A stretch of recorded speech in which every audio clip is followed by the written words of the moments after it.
Joanne never thought silence could be so loud. The kind of silence that fills the house when the people you love stop coming by, stop calling, stop remembering you exist. She sat in her kitchen, the same kitchen she once filled with the smell of cinnamon rolls and laughter, staring at a phone that hadn't buzzed all day. Not even a good morning from Ethan, her only son. Not since he married Rachel. At first, Joanne tried to believe it was just life. People get busy. Couples need space. Let them build their life, she told herself every morning while stirring her tea, her hand trembling slightly as arthritis crept into her fingers. But deep down, something colder whispered, "He's not busy. He's gone." She remembered the last time Ethan came over alone, 2 years ago. He had hugged her quickly, eyes darting to the hallway like someone might be watching.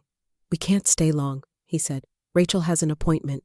Then they left in under 15 minutes. She hadn't been invited since. Birthdays, holidays, even Mother's Day, all replaced with short, cold texts.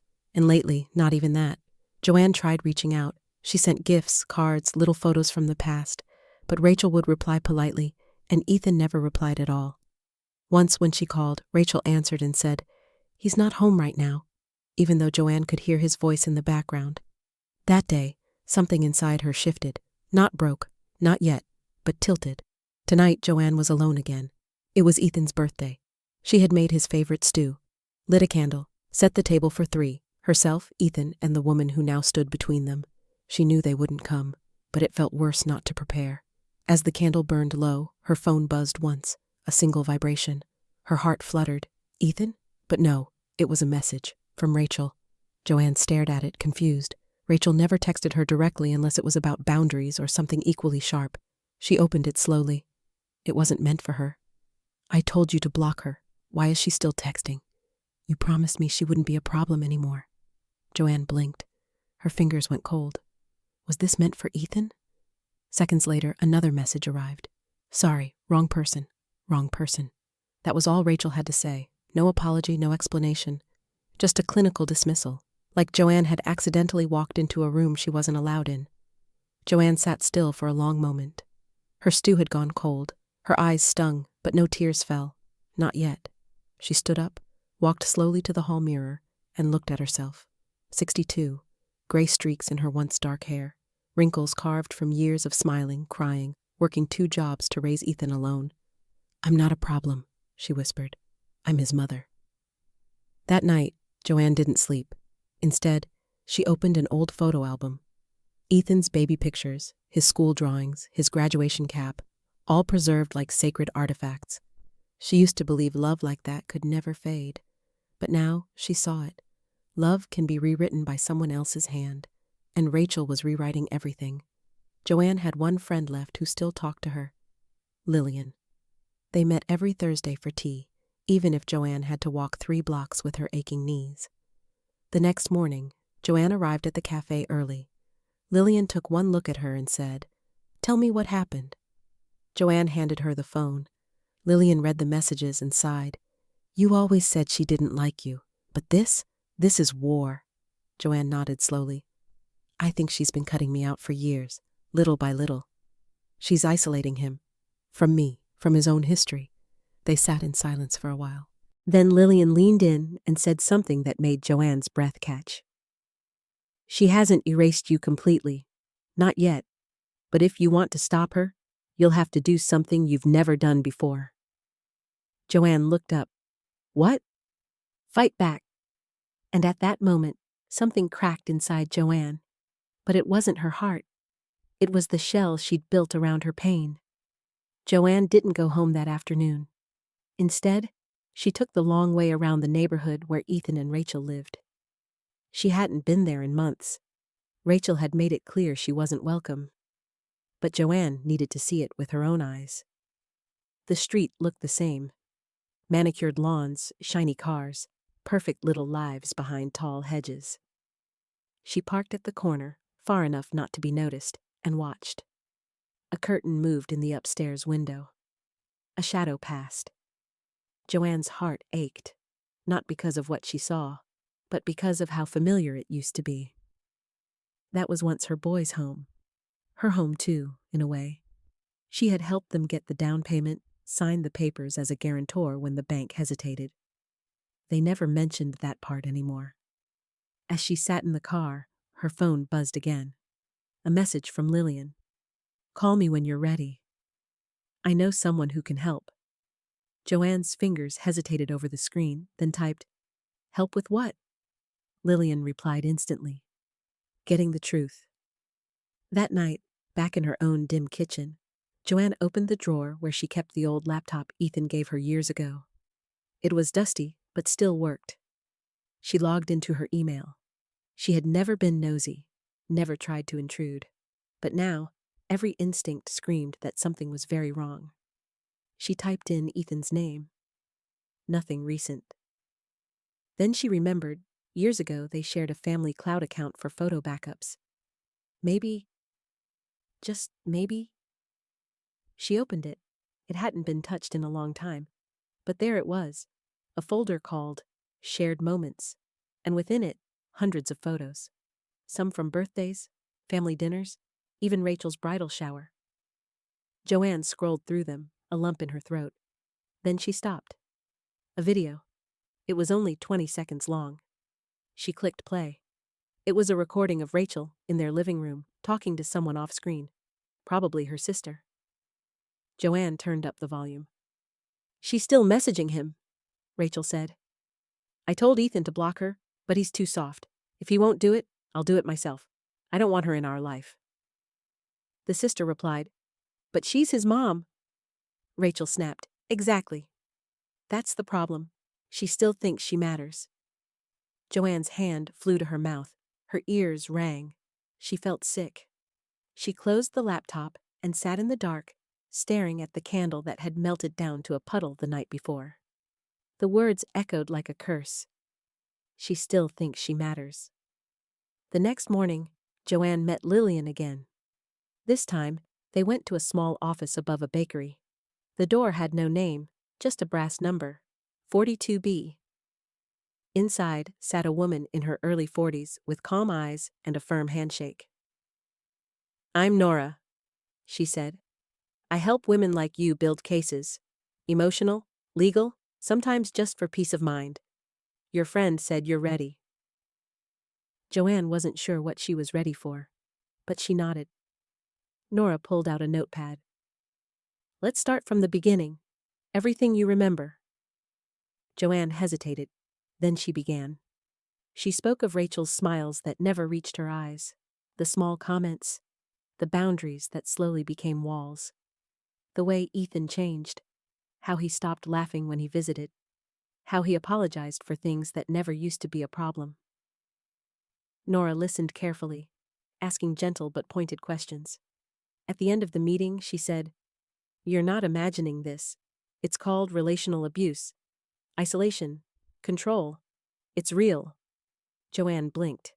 "So, I'm not crazy." "Not at all," Nora said. "You're being erased. But it's not too late to rewrite the ending." Joanne left the office with a folder in her hand and a fire in her chest. That night, she did something she never thought she'd do.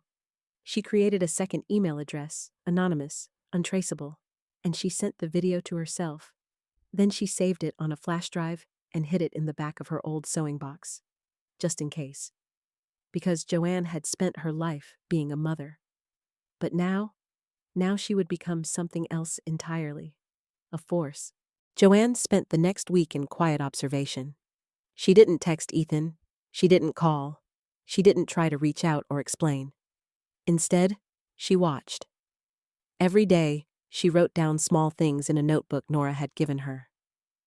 What time Ethan usually left for work, when Rachel walked the dog, who came by. At first, it felt absurd, like spying on her own son.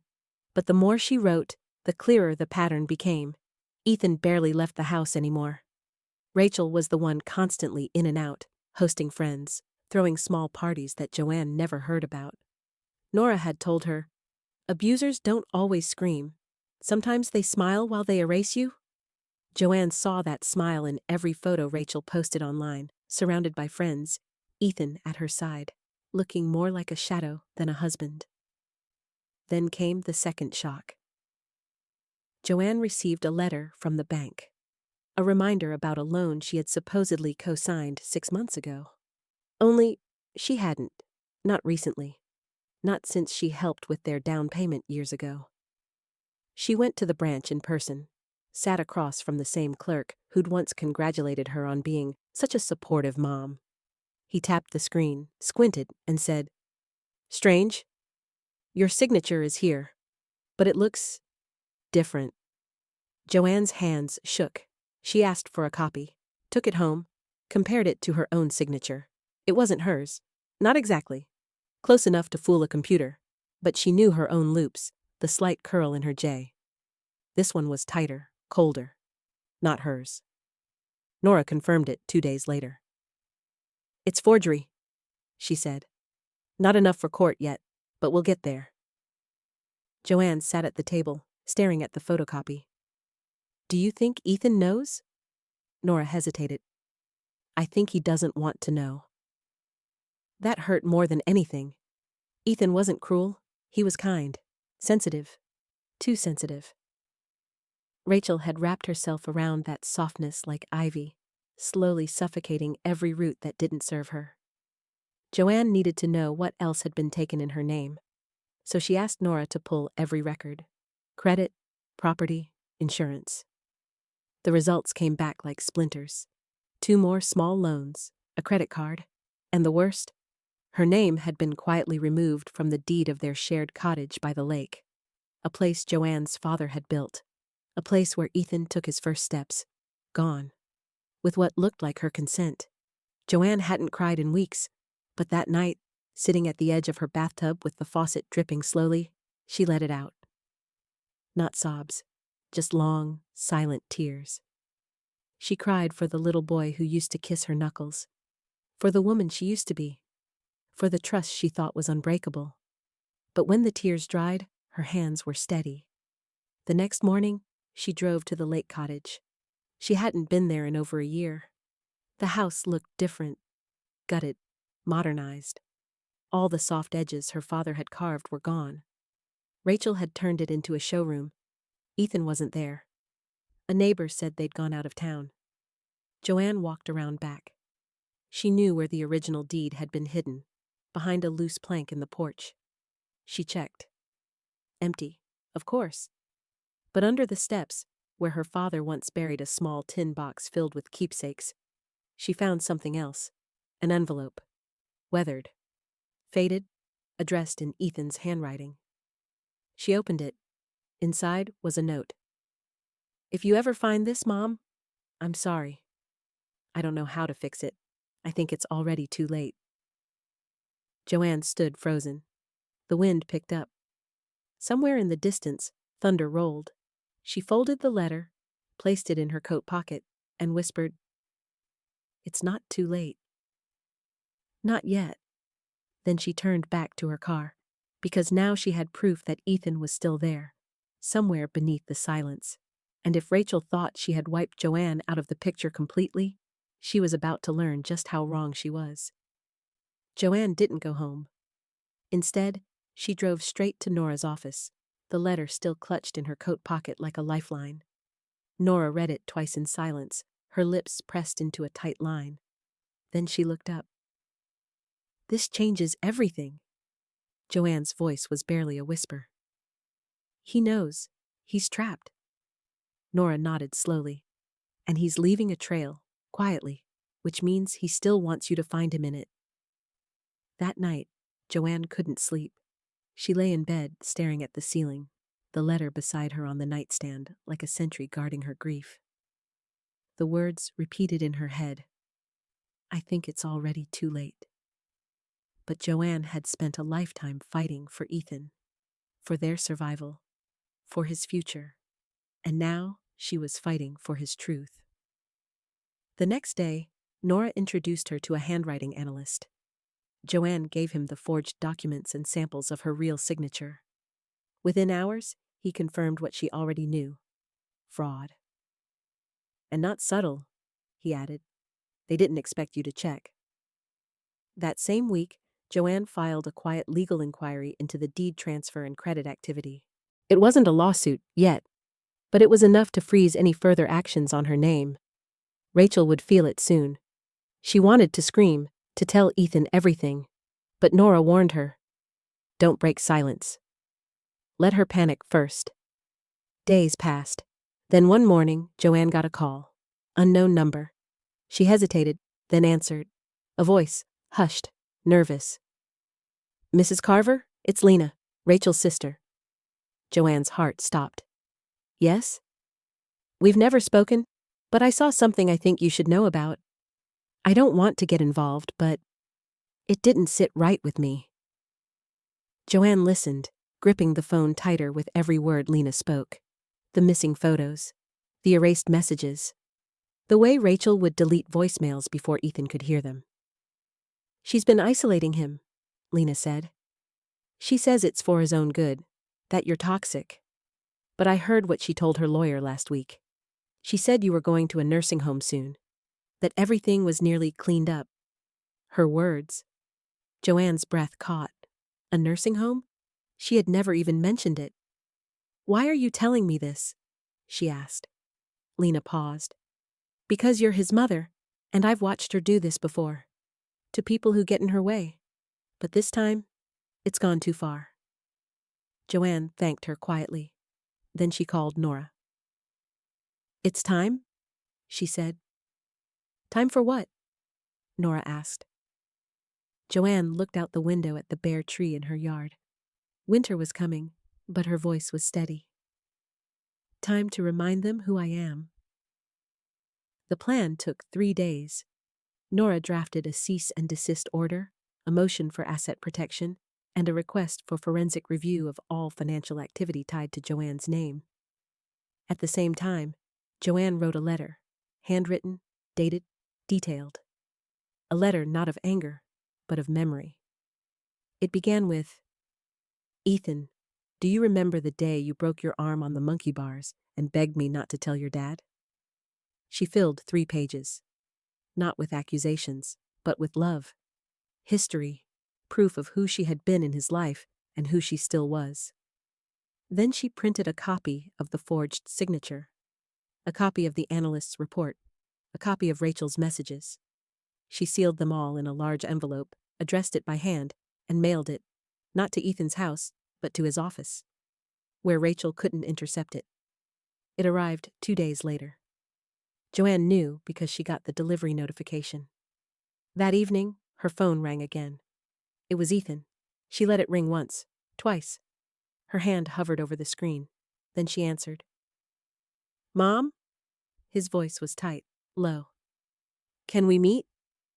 She didn't speak for a moment, then said softly, I'll be at the lake house, tomorrow at 4. He whispered, Okay. Then the line went dead. Joanne stared at the phone. Her reflection in the dark screen looked older than she felt, but there was something fierce in her eyes now.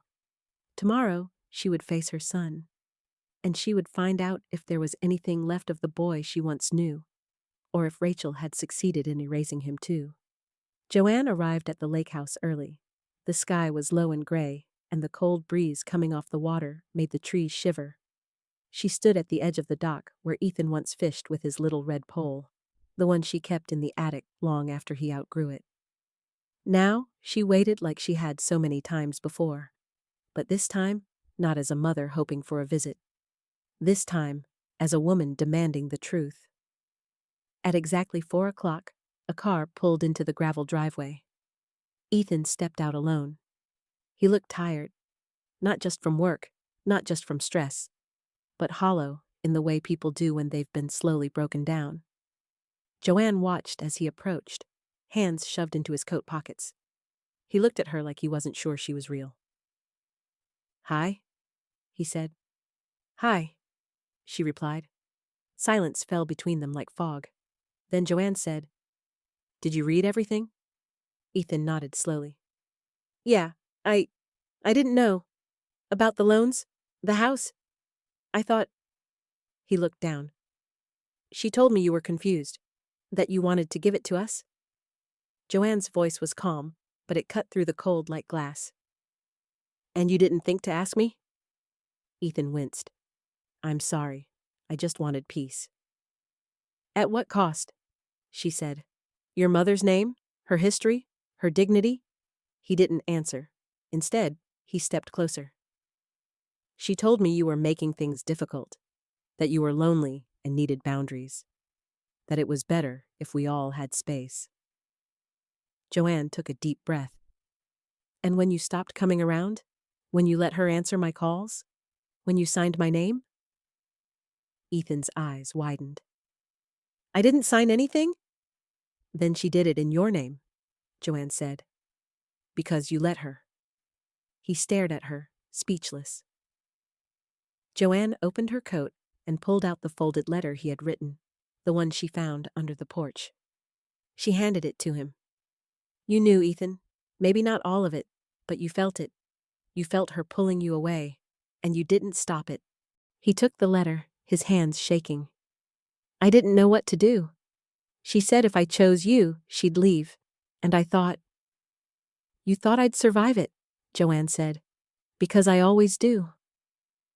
Ethan's face twisted. I'm so sorry, Mom. I didn't mean for this to happen. But it did, she said. And now we're here. He nodded, swallowing hard. I want to make it right. Joanne looked at him for a long time, then said, You can't fix everything, but you can start by telling me the truth. All of it. And Ethan did. He told her how Rachel slowly took control of their lives, how she convinced him to change phone numbers, to redirect mail, to limit the noise.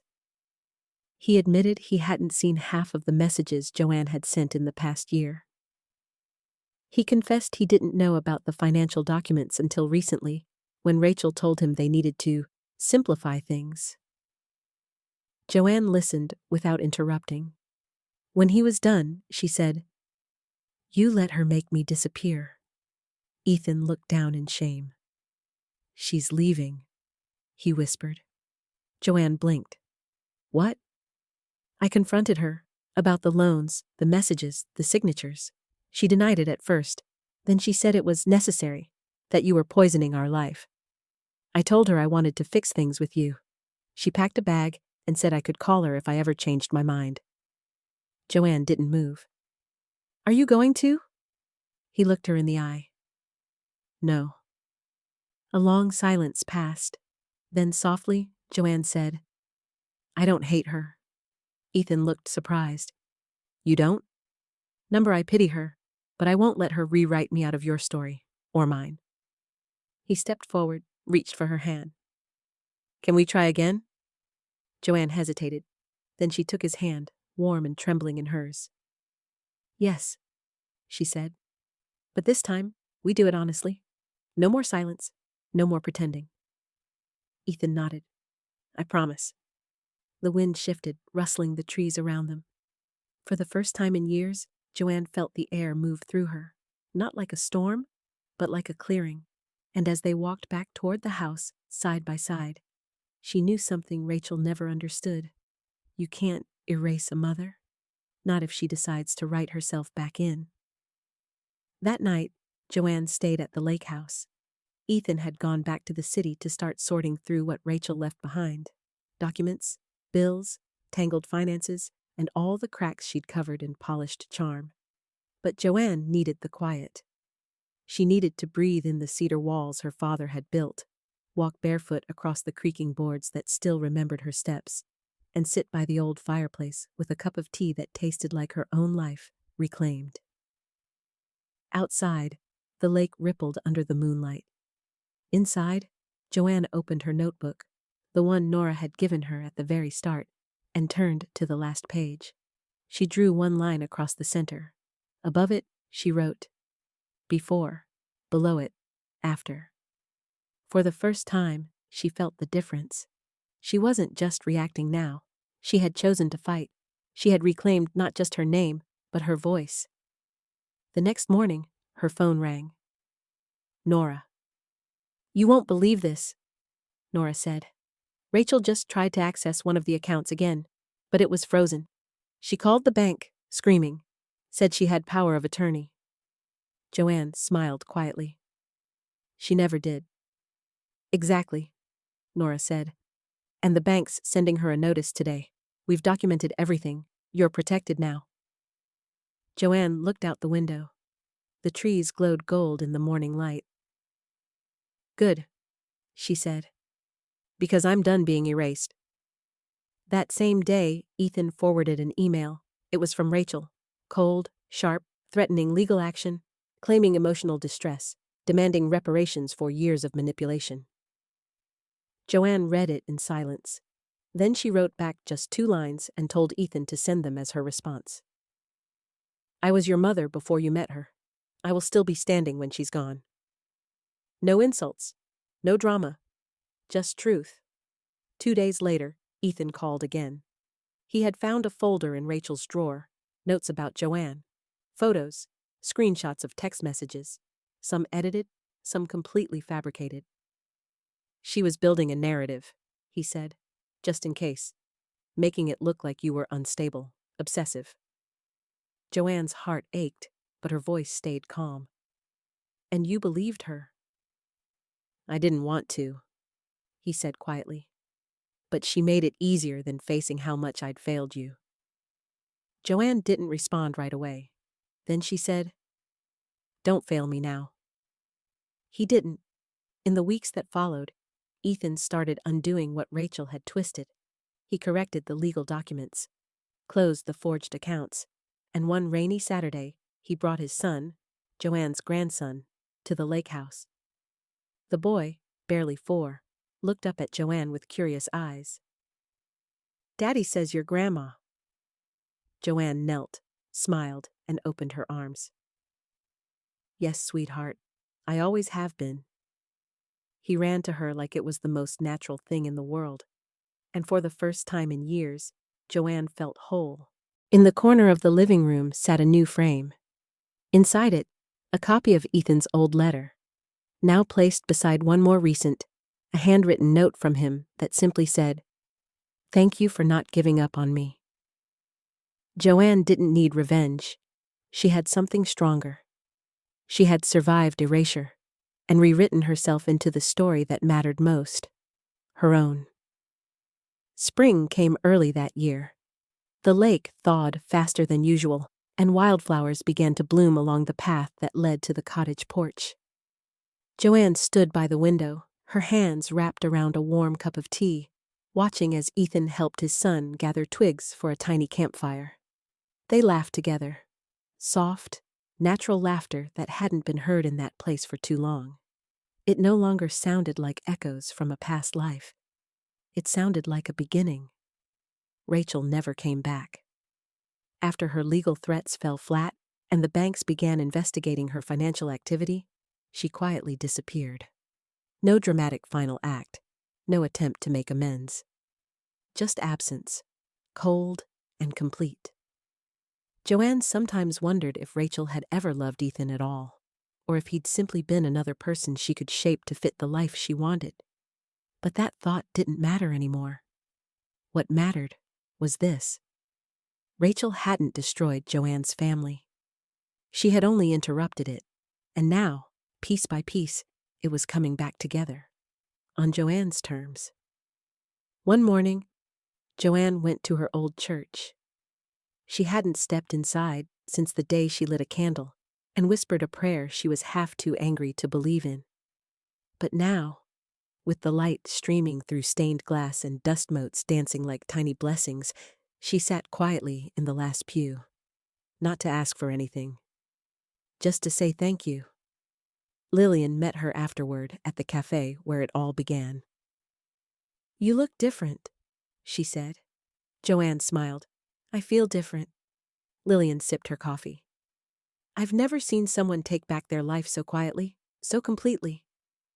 That's the only way they don't see it coming, Joanne said. They both laughed. Later that week, Joanne wrote one final letter. Not to Rachel, not even to Ethan. She wrote it to herself.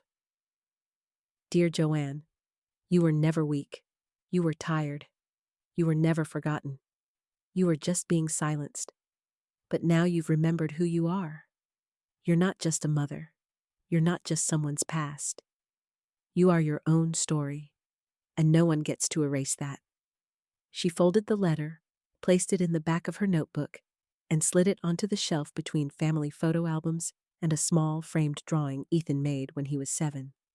A stick figure with gray curly hair and the words, "My mom is the best," written in crooked block letters. It was still true.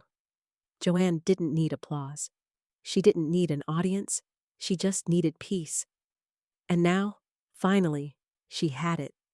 In the quiet moments when the house hummed with wind and the trees outside whispered, she felt it deep in her bones. Justice wasn't always loud. Sometimes it was just stillness, truth, and a door that stayed open in case love ever wanted to come home again. After that meeting at the lake, everything changed, and yet nothing changed overnight. Ethan called every day now, sometimes just to say, "I'm home," or "He fell asleep on my lap," about his son. But Joanne could hear the weight beneath the words. He wanted her to hear that he was trying. And she did. She answered softly, calmly, never accusing, but not rushing to open her heart either. It would be too easy to forgive everything at once.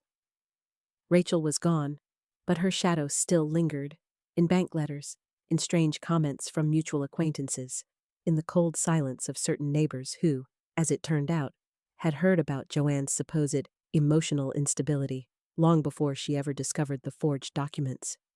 Once at the supermarket, a former coworker came up quietly and said, "You look well, considering everything I heard."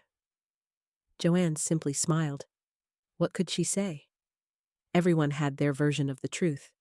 But now, she had documents, proof, and a life she was slowly piecing back together, one quiet, deliberate moment at a time. She began going back to the library where she had once volunteered. The director blinked in surprise when she saw her.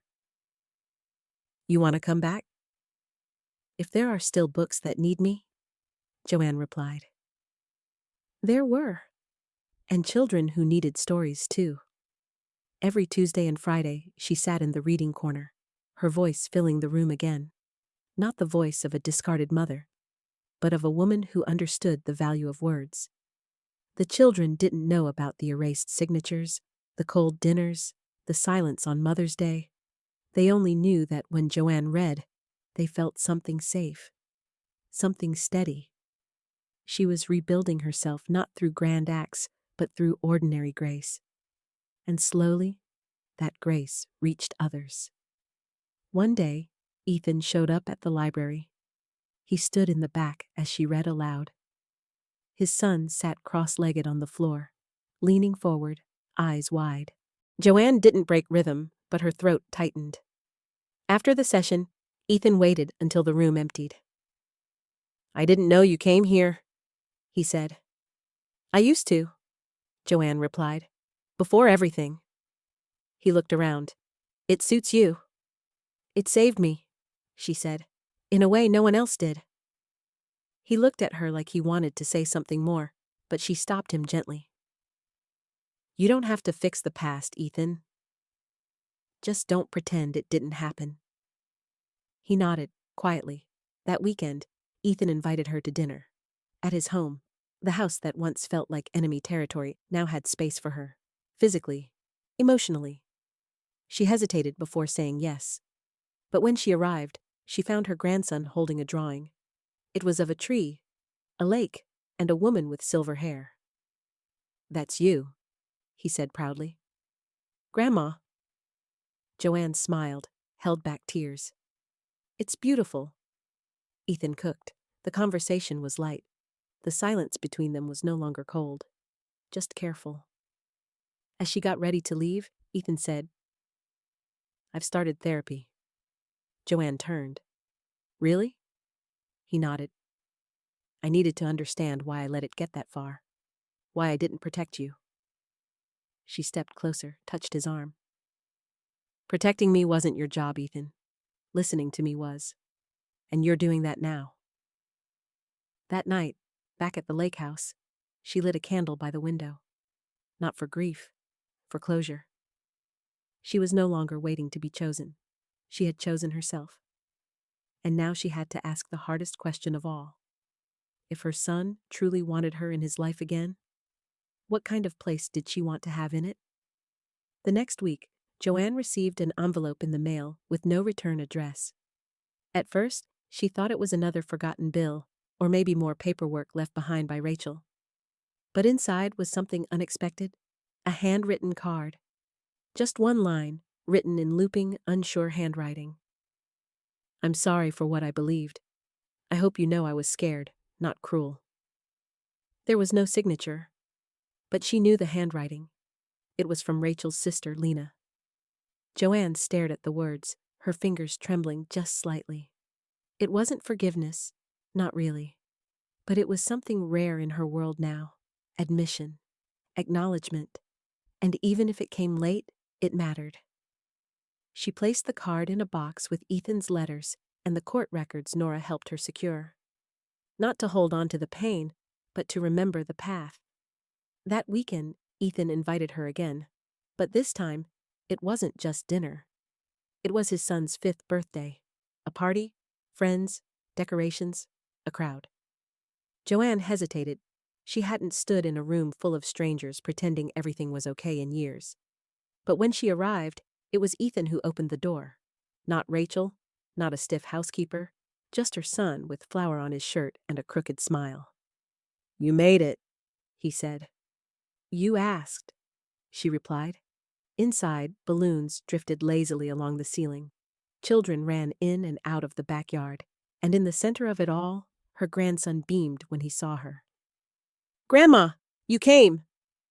He ran straight into her arms, knocking the air from her lungs and the weight from her chest. She knelt and hugged him tightly, breathing in the scent of frosting and grass. A younger mother stood nearby, one of the guests, watching. You're Ethan's mom? She asked. Joanne nodded. The woman smiled. He talks about you all the time now. Says you're the reason he learned how to cook. Joanne laughed softly. He used to burn toast on purpose just to make me smile. For a moment, they were just two women chatting. No scandal, no secrets. Just history shared through birthday balloons and spilled juice boxes. Later that night, when the guests had left and the candles were blown out, Joanne helped Ethan wash dishes. The kitchen was warm, quiet, except for running water and clinking plates. I don't know if I deserve how kind you're being, he said. She handed him a towel. It's not about deserving. It's about choosing who we want to be next. He dried a plate slowly. I want to be your son again, not just in name. Joanne's voice was steady. Then act like it, every day. He nodded. I will. The next morning, Joanne returned to the lake house with an idea. It had come to her sometime between the balloons and the birthday cake. She no longer wanted to exist only in the corners of someone else's life. She wanted to create something that was hers, fully hers, and also gave back. She picked up the phone and called the local community center. Do you have space for a program? She asked. For what? For women like me, who lost their place, who need help starting over. The woman on the line said, We've needed something like that for years. That afternoon, Joanne pulled out a blank notebook. On the first page, she wrote, Strong women don't disappear. They rebuild. And she began sketching out a plan, not just for herself, but for others who'd been erased, dismissed, silenced. Her story wasn't just a wound anymore. It was a blueprint, a beginning. Again, word about Joanne's idea spread faster than she expected. By the end of the month, the community center had given her a room every Thursday evening. At first, only 2 women showed up. One was a quiet lady named Rosa, whose son hadn't spoken to her in 4 years since his wife called her too much. The other was Myra, a retired nurse who said, I spent my whole life patching people up, and when I needed patching, there was no one left.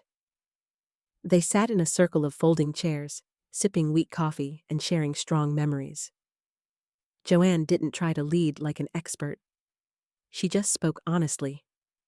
She told them about Rachel, about the messages, about the signature she didn't write, about how it almost worked, how she almost let herself believe she was too much, too old, Too irrelevant? Rosa cried. Myra swore. And then they stayed. The next week, there were 5 women. Then 8. Soon they had to move to a larger room. The group called themselves the Rewrites. Someone printed flyers with a picture of a broken pencil and the tagline, "Your story isn't over just because someone tried to erase it." Joanne didn't just feel useful. She felt necessary, and that feeling lit something in her she hadn't felt since Ethan was a boy. Purpose. One evening, after a particularly powerful session where a woman read aloud a letter she wrote to her estranged daughter, but never sent, Joanne sat alone in the empty room, surrounded by folding chairs. She looked around and smiled. This was hers. Not borrowed, not inherited, not gifted by someone else's approval. Heron that night, Ethan called. He asked if she'd consider speaking at his company's community night. "You don't have to," he said quickly. "It's just, what you're doing is powerful. I think people should hear it." Joanne paused. The old her would have said no, afraid to cause trouble, afraid to be judged. But she wasn't her anymore. "I'll do it," she said. "But not as your mother, as myself." The night of the event, Joanne stood at the front of a room full of polished professionals in neatly pressed shirts. Some glanced at their phones. Others waited politely. And then she spoke. She didn't read from notes. She told them about what it meant to be rewritten. Not on paper, but in the eyes of the people you love. How slowly it happens, how softly it begins, and how hard it is to find your way back. By the end, not a single phone was in hand. People listened. Some cried. One woman stood up and said, "You just told my story without knowing me." Joanne stepped down from the stage lighter than she'd ever felt. Ethan met her at the side, his eyes red. "You were incredible," he said. She smiled gently. Number I was honest. That weekend, he and his son came to the lake house to help her repaint the front porch. The little boy dipped his brush clumsily and made more of a mess than progress. But Joanne didn't care. Every stroke felt like reclamation. Every laugh like a nail anchoring something real. When the sun began to set, Ethan looked around and said, "This place feels different now." Joanne dipped her brush again. "It is, because I finally let it become mine again." The past still whispered sometimes, but it no longer decided the ending. Joanne was no longer someone erased. She was someone rewritten on her own terms. The morning of her 63rd birthday, Joanne woke to the sound of birds outside the lake house window and sunlight spilling across her quilt. There were no balloons, no big surprises. Just the steady quiet of a life she had chosen, and that was more than enough. She sat up slowly, savoring the silence, letting it fill her rather than remind her of what was missing. For years, she had dreaded birthdays. They had become milestones in invisibility.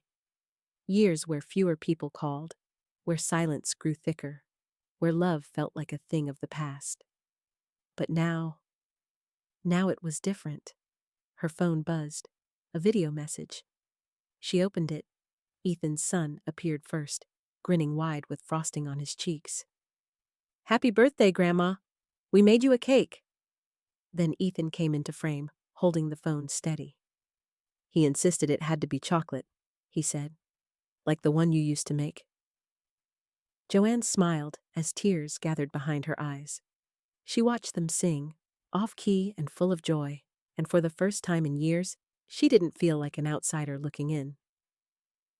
Later that afternoon, a knock came at the door. It was Lillian, carrying a wrapped box and 2 paper coffee cups. "You didn't think I'd let you spend today alone, did you?" Joanne laughed. "I was actually enjoying the piece." "You're not allowed to enjoy peace on your birthday until at least 3 people embarrass you first." Inside the box was a framed print of a quote. "They tried to bury us. They didn't know we were seeds." Joanne traced the words with her fingertips. "I love it," she said quietly. "I know," Lillian replied. "It's what you've been doing all year." That evening, Joanne hosted a small dinner. Nothing grand, just Ethan, her grandson, Lillian, and a few women from the Rewrites group. They brought salads, stories, and laughter that filled the old cottage like sunlight on old wood. Near the end of the meal, Ethan stood and raised a glass. "I don't know how to sum up what this woman means to me," he said, glancing at Joanne, then down at his hands. "But I know that everything good I've become, everything I've managed to reclaim, it's because she showed me how." Joanne's eyes met his. No apology could ever undo what had happened. But this wasn't apology. This was presence. This was the work of showing up day after day with truth. After the guests left and the dishes were washed, Joanne stood at the dock and looked out across the lake. The moonlight touched the water gently, and the wind moved through the trees like a song she used to know. She thought of everything she'd lost, her name, her place, her voice, and how close she had come to disappearing into someone else's story. But in the end, she had written her own. It didn't end with revenge. It didn't even end with forgiveness. It ended with reclamation, with dignity, with choice. And as she walked back inside, closed the door behind her, and turned off the porch light, she whispered, not to the past, not to Rachel, not even to Ethan, but to herself. You never stopped being someone. They just forgot, and now they remember.